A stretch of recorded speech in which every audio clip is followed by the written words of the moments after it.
অবৈধ প্রমোটিং সহ একাধিক অভিযোগে গ্রেপ্তার টাকি পৌরসভার কাউন্সিলর নমিতা দের স্বামী প্রদীপ দে। গতকাল রাতে তাকে গ্রেফতার করে হাসনাবাদ থানার পুলিশ। আজ ধৃতকে আদালতে তোলার আগে শারীরিক পরীক্ষার জন্য টাকি গ্রামীণ হাসপাতালে নিয়ে যাওয়া হয় প্রদীপ দেকে। হাসপাতাল থেকে বের করার সময় ক্ষুব্ধ জনতা তাকে লক্ষ্য করে ডিম ছুড়তে শুরু করে।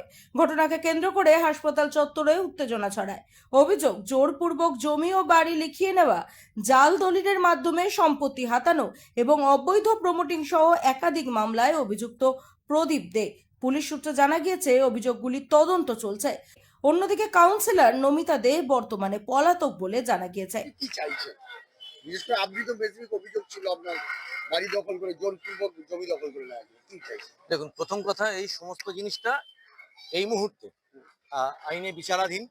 আর আমি একজন ভারতের দেশের নাগরিক হিসেবে ভারতের সংবিধান এবং আমাদের এই দেশের যে এই মুহূর্তে আমাদের যে সোনার বাংলা সরকার তৈরি হয়েছে, বিএনএস প্রতিষ্ঠিত হয়েছে, আমি তার উপর ভরসা রাখি এবং আইনের বিচারে যে যে যে উপযুক্ত ব্যবস্থা হবে আমি সেটাই চাই, কারণ এটা পুরোপুরি একটা বিচারাধীন বিষয়। আপনার অভিযোগটা কি ছিল? দেখুন, প্রথমত আমার ওপর তো প্রচুর ধরনের অত্যাচার হয়েছে, অতীতে আমি সেগুলো বলেছি যে এক প্রকার জোরপূর্বকই আমার কাছ থেকে সমস্ত কিছু এক প্রকার লুণ্ঠন করা হয়। কিন্তু এই এদের টিমটাই, এই প্রদীপ দেব, ফারুক গাজী, এদের যে টিমটা আছে সেটা আমি বিস্তারিত, দেখুন এই মুহূর্তে আমি সেটা বিস্তারিত বলতে চাইছি না। বিস্তারিত আমি আমি বাড়ির অংশ ছিল।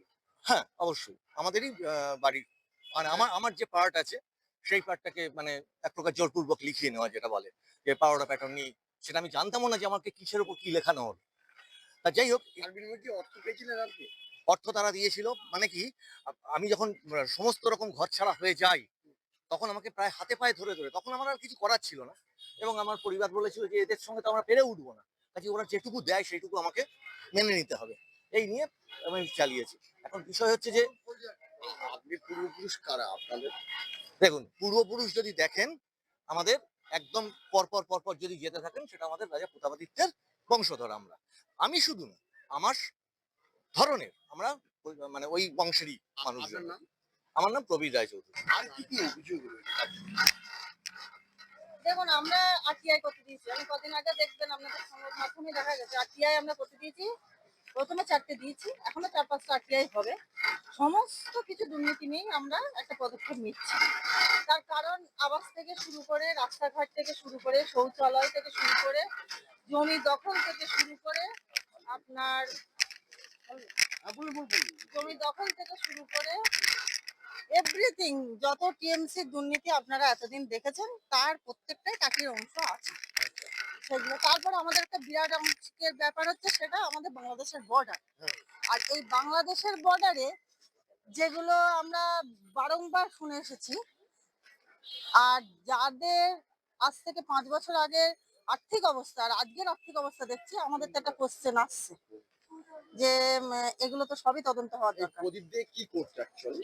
প্রদীপ দে কাজটা কি ছিল? অ্যাকচুয়ালি প্রমোটার শুনেছিলাম, আমরা না ওনার ব্যাপারে অতটা অবগত ছিলাম না। এই যত কাগজ দেখছি আমরা এই সরকার আসার পরে, তত ওনাকে আমাদের সামনে আর কি ওনার প্রকাশ পাচ্ছে বিষয়গুলো। বেশিরভাগই দেখেছি পাওয়ার নামা করা। পাওয়ার নামাটায় উনি হচ্ছেন, আমার কাছে 3টে এখনো পর্যন্ত আমাদের কাছে প্রুফ আছে, সেটা হচ্ছে পাওয়ার নামা উনি পরে গিয়ে ওইগুলো জমির দাগ কেটে গেছে। আর যাদের নামেই পাওয়ার নামা তাদের কিন্তু জমি ইচ্ছা করে দখল করে নেওয়া হয়েছে বা মানে জোরপূর্বক নিয়ে নেওয়া হয়েছে। তো একটা একটা করে এফআইআর সবই দেখতে পাবেন আপনারা।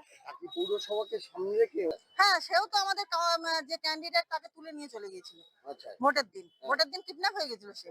ইভেন সে হচ্ছে কোর্ট, মানে সেই সময় অভিযোগ করতে পারিনি, এমন একটা অবস্থা হয়েছিল, পরিবেশ হয়ে গেছিল। এই যে স্বনামধন্য নেতারা যাদের নাম উঠে আসছে তাদের আক্রোশের জন্য হয়নি, কি বলে তার নামে তখন অভিযোগও করা যায়। টাকি পৌরসভাটাকে একসময় কাজে লাগিয়েছে।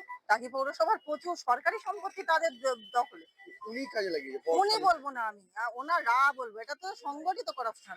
একজনেরকে বলা মানে তো তাকে বড় করে দেখা, সবাইকে ছোট করে দেখা। ব্যুরো রিপোর্ট, রাত দিন নিউজ নেটওয়ার্ক।